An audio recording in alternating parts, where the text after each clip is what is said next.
चाहे रिश्ता जो भी हो, हर रिश्ते का महत्व होता है। ये रिश्ते ही हमारे जीवन का आधार होते हैं, लेकिन आज हम रिश्तों के महत्व को भूलते जा रहे हैं। इस बात को नज़र में रखते हुए पहली इकाई में प्रभात जी की कहानी बीर बहुटी दी गई है। जीवन में दोस्ती का महत्व व्यक्त करने वाली कहानी है बीर बहुटी। युवा लेखक प्रभात जी ने इसकी रचना की है। इसमें छोटी छोटी कई घटनाएं हैं।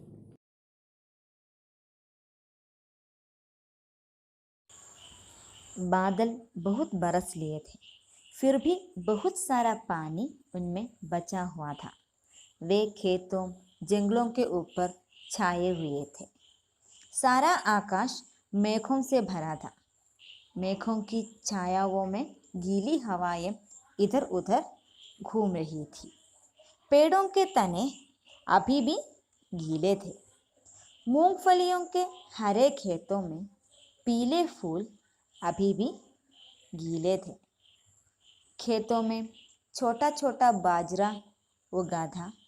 बाजरे के लंबे पतले पातों में पानी की बूंदें अटकी हुई थी। बारिश की हवा में गीले खेतों और बारिश की हरियाली की गंध खुली हुई थी।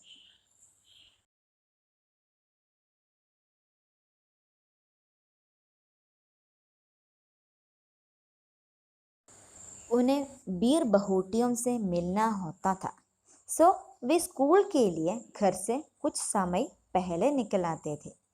कस्बे से सटे इन खेतों में बीर बहुटियाँ खोजा करते थे। सुर्ख मुलायम गदबदी बीर बहुटियाँ, धरती पर चलती फिरती खून की प्यारी प्यारी बूंदें। उनके बस्ते उनकी पीठ पर लदे होते थे, कंधों पर टंगे होते थे। वे एक दूसरे के बहुत नज़दीक रहकर, बल्कि कहना चाहिए बिल्कुल सटकर बीर बहुटियाँ खोजते थे। उन्हें देखने के लिए वे बारिश की गंध भरी भूरी जमीन पर बैठ जाया करते थे।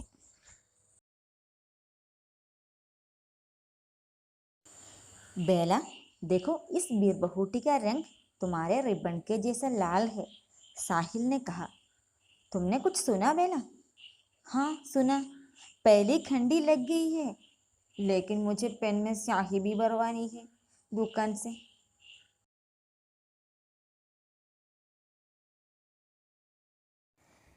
1981 का साल राजस्थान में जयपुर के नज़दीक सवारी गाड़ियों और माल गाड़ियों से सदा भरा फुलेरा जंक्शन। कस्बे की लगभग सूनी तंग गलियों में खामोश खड़े बिजली के खंभे, खंभों के बीच खिंची तारों की कतारें। इन गलियों में जहां तहां दिखाई पड़ते मीठी घंटियां बजाते फेरी वाले। एक अंधेरी सी गली में 6-7 गधों की घुरों की टापों की आवाज़ें। उनके पीछे चलता एक बदन उखाड़े कुम्हार। इसी दृश्य के बीच से गुजरते हुए 2 स्कूली बच्चे, बेला और साहिल। उन दिनों पेन में 5 पैसे में नीली स्याही भरी जाती थी। स्टेशनरी दुकान वाले ड्रॉपर से पेन में स्याही भरते थे।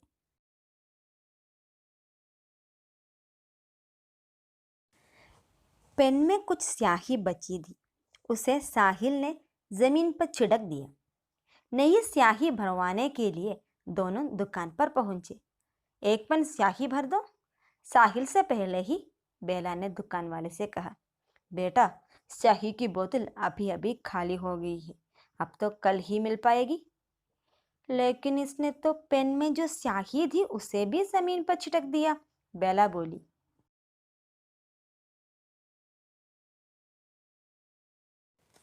बादल को देखकर घड़े को नहीं ढुलाना चाहिए, दुकान वाले भैया ने कहा और पूछा, कौन सी में पढ़ते हो?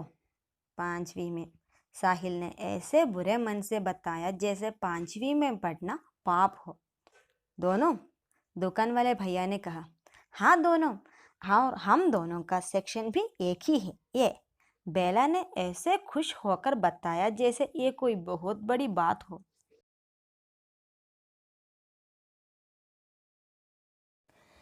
क्लास में दोनों पास पास बैठते थे।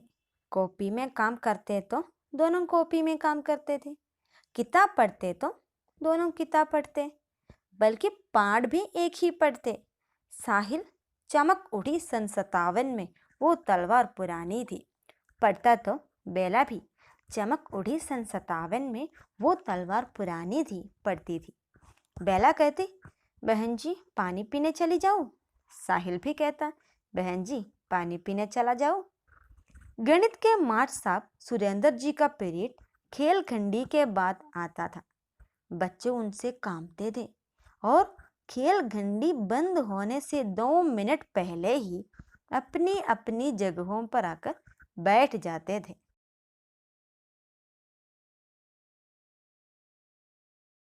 सुरेंद्र जी मास्टर साहब इसी पीरियड में कॉपी जांचते थे। जरा सी गलती पर बच्चों को इधर उधर फेंक देते थे या झापट मारने लगते थे। उनका हाथ चलना शुरू होता तो रुकना भूल जाता था। एक दिन सुरेंद्र जी मास्टर साहब ने बेला के बालों में पंजा फंसाया, पर शायद जिस गलती को पाकर वे उसके बाल पकड़कर फेंकने वाले थे, वो गलती थी ही नहीं। उन्होंने बेला को छोड़ दिया। बेला के भयभीत चेहरे को देखकर साहिल बुरी तरह डर गया था। उसने देखा कि बेला के पाँव अभी भी कांप रहे हैं, जैसे वो खड़े खड़े अभी गिर जाएगी। सुरेंद्र जी मास्टर साहब ने कॉपी को उसके बैठने की जगह पर फेंकते हुए कहा, बैठ अपनी जगह पर।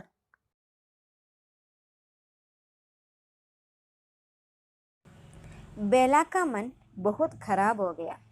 मास्टर साहब चाहे मुझे पीट लेते, मगर साहिल के सामने नहीं।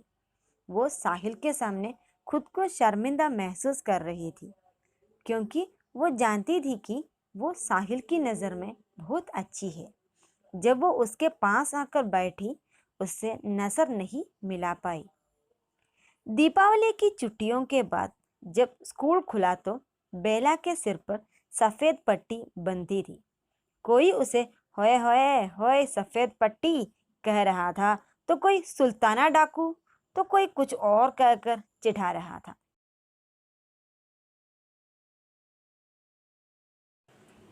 ये क्या हो गया बेला? साहिल ने परेशान होते हुए पूछा।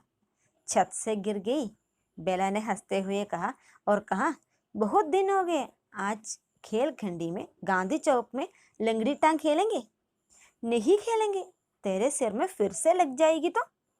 नहीं लगेगी, बेला ने जिद की, और वे हमेशा की तरह सारे बच्चों के साथ गांधी चौक की बालों में पूरी खेल खंडी लंगड़ी टांग खेले। इन बच्चों को अपने चारों ओर खेलते देखकर गांधी जी की मूर्ति ऐसी दिखाई पड़ती जैसे और समय से कुछ अधिक मुस्कुरा रही हो।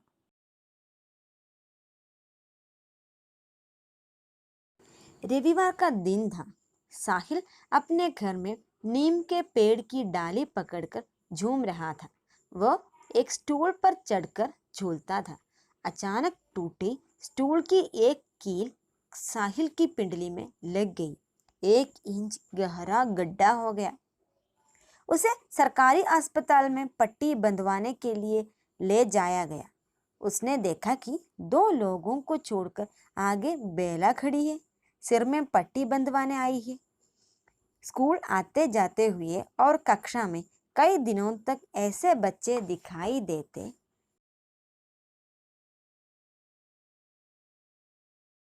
जिनमें से एक के सिर पर पट्टी बंधी होती और एक की पिंडली में। सफेद पट्टी वाले ये दोनों कहीं पर भी साथ ही दिखाई देते। 5वीं कक्षा का रिजल्ट आ गया। दोनों चढ़ी में आ गए। ये स्कूल 5वीं तक ही था। साहिल, अब तुम कहाँ पढ़ोगे? बेला ने पूछा। और तुम कहाँ पढ़ोगी बेला? साहिल ने पूछा। मेरे पापा कह रहे थे कि मुझे राजकीय कन्या पाठशाला में पढ़ाएंगे, और तुम? मुझे अगले साल अजमेर भेज देंगे। वहां में एक हॉस्टल है, घर से दूर, वहां अकेला रहूंगा।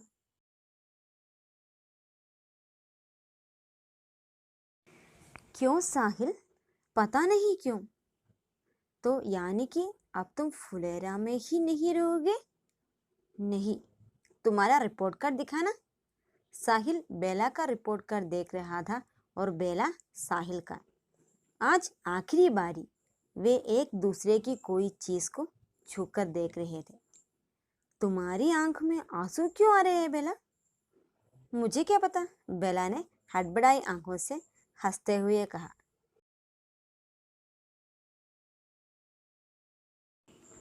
साहिल की आंखें बीर बहूटी की तरह लाल होने लगी थी और उनमें बारिश की बूंदों सा पानी भर गया था। बेला कहने लगी, मैं चिढ़ाऊं अब तुम्हें? रोनी सूरत साहिल, रोनी सूरत साहिल।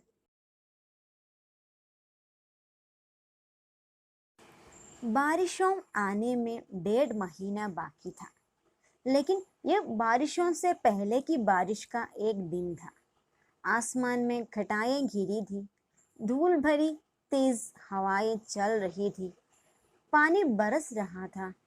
फुलेरा कस्बे की बादल छाई एक गली में 5वीं से चढ़ी में चली गई एक लड़की जा रही थी। उसके भूरे बाल बीर बहूटियों के रंग के लाल रिबन से बंधे थे। दूसरी दिशा को जाती एक गली में 5वीं से चढ़ी में गया एक 11 साल का लड़का जा रहा था। इसकी पिंडली में बीर बहूटी के रंग का सा 1 इंच लंबा चोट का निशान था।